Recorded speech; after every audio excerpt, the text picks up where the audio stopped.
Gracias por visitar este canal. Suscríbete y activa la campana para recibir más audiolibros. La vida, para mí, no es una vela que se apaga. Es más bien una espléndida antorcha que sostengo en mis manos durante un momento, y quiero que arda con la máxima claridad posible antes de entregarla a futuras generaciones. George Bernard Shaw. El monje que vendió su Ferrari. 1. El despertar. Se derrumbó en mitad de una atestada sala de tribunal. Era uno de los más sobresalientes abogados procesales de este país. Era también un hombre tan conocido por los trajes italianos de $3.000 que vestían su bien alimentado cuerpo como por su extraordinaria carrera de éxitos profesionales. Yo me quedé allí de pie, conmocionado por lo que acababa de ver. El gran Julián Mantle se retorcía como un niño indefenso postrado en el suelo, temblando, tiritando y sudando como un maníaco. A partir de ahí todo empezó a moverse como a cámara lenta. Dios mío, gritó su ayudante, brindándonos con su emoción un cegador vislumbre de lo obvio: Julián está en apuros. La jueza, presa del pánico, musitó alguna cosa en el teléfono privado que había hecho instalar por si surgía alguna emergencia. En cuanto a mí, me quedé allí parado sin saber qué hacer. No te me mueras ahora, hombre, rogué. Es demasiado pronto para que te retires. Tú no mereces morir de esta forma.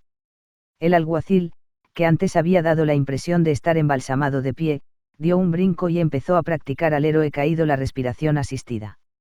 A su lado estaba la ayudante del abogado, sus largos rizos rozaban la cara amoratada de Julián, ofreciéndole suaves palabras de ánimo, palabras que él sin duda no podía oír. Yo había conocido a Julián Mantle hacía 17 años, cuando uno de sus socios me contrató como interino durante el verano siendo yo estudiante de Derecho. Por aquel entonces Julián lo tenía todo. Era un brillante, apuesto y temible abogado con delirios de grandeza. Julián era la joven estrella del bufete, el gran hechicero. Todavía recuerdo una noche que estuve trabajando en la oficina y al pasar frente a su regio despacho divisé la cita que tenía enmarcada sobre su escritorio de roble macizo. La frase pertenecía a Winston Churchill y evidenciaba qué clase de hombre era Julián: estoy convencido de que en este día somos dueños de nuestro destino, que la tarea que se nos ha impuesto no es superior a nuestras fuerzas, que sus acometidas no están por encima de lo que soy capaz de soportar. Mientras tengamos fe en nuestra causa y una indeclinable voluntad de vencer, la victoria estará a nuestro alcance. Julián, fiel a su lema, era un hombre duro, dinámico y siempre dispuesto a trabajar 18 horas diarias para alcanzar el éxito que, estaba convencido, era su destino.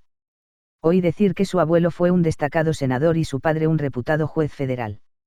Así pues, venía de buena familia y grandes eran las expectativas que soportaban sus espaldas vestidas de Armani. Pero he de admitir una cosa: Julián corría su propia carrera. Estaba resuelto a hacer las cosas a su modo y le encantaba lucirse. El extravagante histrionismo de Julián en los tribunales solía ser noticia de primera página. Los ricos y los famosos se arrimaban a él siempre que necesitaban los servicios de un soberbio estratega con un deje de agresividad. Sus actividades extracurriculares también eran conocidas: las visitas nocturnas a los mejores restaurantes de la ciudad con despampanantes top models, las escaramuzas etílicas con la bulliciosa banda de brokers que él llamaba su equipo de demolición, tomaron aires de leyenda entre sus colegas. Todavía no entiendo por qué me eligió a mí como ayudante para aquel sensacional caso de asesinato que él iba a defender durante ese verano. Aunque me había licenciado en la Facultad de Derecho de Harvard, su alma mater, yo no era ni de lejos el mejor interino del bufete y en mi árbol genealógico no había el menor rastro de sangre azul. Mi padre se pasó la vida como guardia de seguridad en una sucursal bancaria tras una temporada en los Marines. Mi madre creció anónimamente en el Bronx. El caso es que me prefirió a mí antes que a los que habían cabildeado calladamente para tener el privilegio de ser su factotum legal en lo que se acabó llamando el no va más de los procesos por asesinato. Julián dijo que le gustaba mi avidez. Ganamos el caso, por supuesto, y el ejecutivo que había sido acusado de matar brutalmente a su mujer estaba ahora en libertad, dentro de lo que le permitía su desordenada conciencia, claro está. Aquel verano recibí una suculenta educación. Fue mucho más que una clase sobre cómo plantear una duda razonable allí donde no la había, eso podía hacerlo cualquier abogado que se preciara de tal. Fue más bien una lección sobre la psicología del triunfo y una rara oportunidad de ver a un maestro en acción. Yo me empapé de todo como una esponja. Por invitación de Julián, me quedé en el bufete en calidad de asociado y pronto iniciamos una amistad duradera.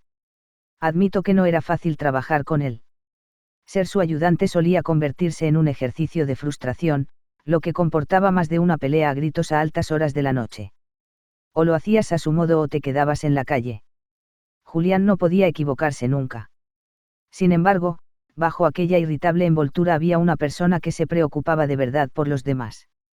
Aunque estuviera muy ocupado, él siempre preguntaba por Jenny, la mujer a quien sigo llamando, mi prometida, pese a que nos casamos antes de que yo empezara a estudiar leyes. Al saber por otro interino que yo estaba pasando apuros económicos, Julián se ocupó de que me concedieran una generosa beca de estudios. Es verdad que le gustaba ser implacable con sus colegas, pero jamás dejó de lado a un amigo. El verdadero problema era que Julián estaba obsesionado con su trabajo. Durante los primeros años justificaba su dilatado horario afirmando que lo hacía, por el bien del bufete, y que tenía previsto tomarse un mes de descanso, el próximo invierno, para irse a las Islas Caimán. Pero el tiempo pasaba y, a medida que se extendía su fama de abogado brillante, su cuota de trabajo no dejaba de aumentar. Los casos eran cada vez mayores y mejores, y Julián, que era de los que nunca se amilanan, continuó forzando la máquina. En sus escasos momentos de tranquilidad, reconocía que no era capaz de dormir más de 2 horas seguidas sin despertar sintiéndose culpable de no estar trabajando en un caso. Pronto me di cuenta de que a Julián le consumía la ambición, necesitaba más prestigio, más gloria, más dinero. Sus éxitos, como era de esperar, fueron en aumento.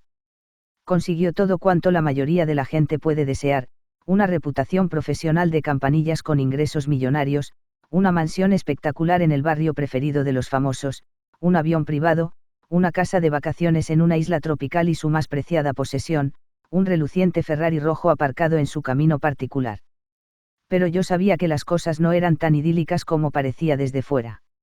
Si me percaté de las señales de una caída inminente fue, no porque mi percepción fuera mayor que la del resto del bufete, sino simplemente porque yo era quien pasaba más horas con él. Siempre estábamos juntos porque siempre estábamos trabajando, y a un ritmo que no parecía menguar. Siempre había otro caso espectacular en perspectiva. Para Julián los preparativos nunca eran suficientes. ¿Qué pasaría si el juez hacía tal o cual pregunta? No lo quisiera Dios. ¿Qué pasaría si nuestra investigación no era del todo perfecta? ¿Y si le sorprendían en mitad de la vista como al ciervo cegado por el resplandor de unos faros? Al final, yo mismo me seis metido hasta el cuello en su mundo de trabajo. Éramos 2 esclavos del reloj, metidos en la 64ª planta de un monolito de acero y cristal mientras la gente cuerda estaba en casa con sus familias, pensando que teníamos al mundo agarrado por la cola, cegados por una ilusoria versión del éxito. Cuanto más tiempo pasaba con Julián, más me daba cuenta de que se estaba hundiendo progresivamente. Parecía tener un deseo de muerte. Nada le satisfacía. Al final su matrimonio fracasó, ya no hablaba con su padre y, aunque lo tenía todo, aún no había encontrado lo que estaba buscando. Y eso se le notaba emocional, física y espiritualmente. A sus 53 años, Julián tenía aspecto de septuagenario. Su rostro era un mar de arrugas, un tributo nada glorioso a su implacable enfoque existencial en general y al tremendo estrés de su vida privada.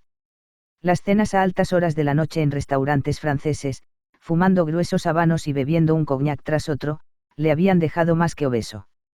Se quejaba constantemente de que estaba enfermo y cansado de estar enfermo y cansado. Había perdido el sentido del humor y ya no parecía reírse nunca. Su carácter antaño entusiasta se había vuelto mortalmente taciturno. Creo que su vida había perdido el rumbo. Lo más triste, quizá, fue que Julián había perdido también su pericia profesional. Así como antes asombraba a todos los presentes con sus elocuentes y herméticos alegatos, ahora se demoraba horas hablando, divagando sobre oscuros casos que poco o nada tenían que ver con el que se estaba viendo. Así como antes reaccionaba graciosamente a las objeciones del adversario, ahora derrochaba un sarcasmo mordaz que ponía a prueba la paciencia de unos jueces que antes le consideraban un genio del derecho penal. En otras palabras, la chispa de Julián había empezado a fallar. No era solo su frenético ritmo vital lo que le hacía candidato a una muerte prematura. La cosa iba más allá, parecía un asunto de cariz espiritual. Apenas pasaba un día sin que Julián me dijese que ya no se apasionaba por su trabajo, que se sentía rodeado de vacuidad. Decía que de joven había disfrutado con su trabajo, pese a que se había visto abocado a ello por los intereses de su familia. Las complejidades de la ley y sus retos intelectuales le habían mantenido lleno de vigor. La capacidad de la justicia para influir en los cambios sociales le había motivado e inspirado. En aquel entonces, él era más que un simple chico rico de Connecticut. Se veía a sí mismo como un instrumento de la reforma social, que podía utilizar su talento para ayudar a los demás. Esa visión dio sentido a su vida, le daba un objetivo y estimulaba sus esperanzas. En la caída de Julián había algo más que una conexión oxidada con su modus vivendi. Antes de que yo empezara a trabajar en el bufete, él había sufrido una gran tragedia. Algo realmente monstruoso le había sucedido, según decía uno de sus socios, pero no conseguí que nadie me lo contara. Incluso el viejo Hardin, célebre por su locuacidad, que pasaba más tiempo en el bar del Ritz-Carlton que en su amplio despacho, dijo que había jurado guardar el secreto. Fuera este cual fuese, yo tenía la sospecha de que, en cierto modo, estaba contribuyendo al declive de Julián. Sentía curiosidad, por supuesto, pero sobre todo quería ayudarle. Julián no solo era mi mentor, sino mi amigo. Y entonces ocurrió, el ataque cardíaco devolvió a la tierra al divino Julián Mantle y lo asoció de nuevo a su calidad de mortal. Justo en medio de la sala número 7, un lunes por la mañana, la misma sala de tribunal donde él había ganado el no va más de los procesos por asesinato. Aquí termina el capítulo 1. Ve al 2 y avanza en tu educación. Suscríbete al canal si deseas recibir más audiolibros. Hasta la próxima, amigos.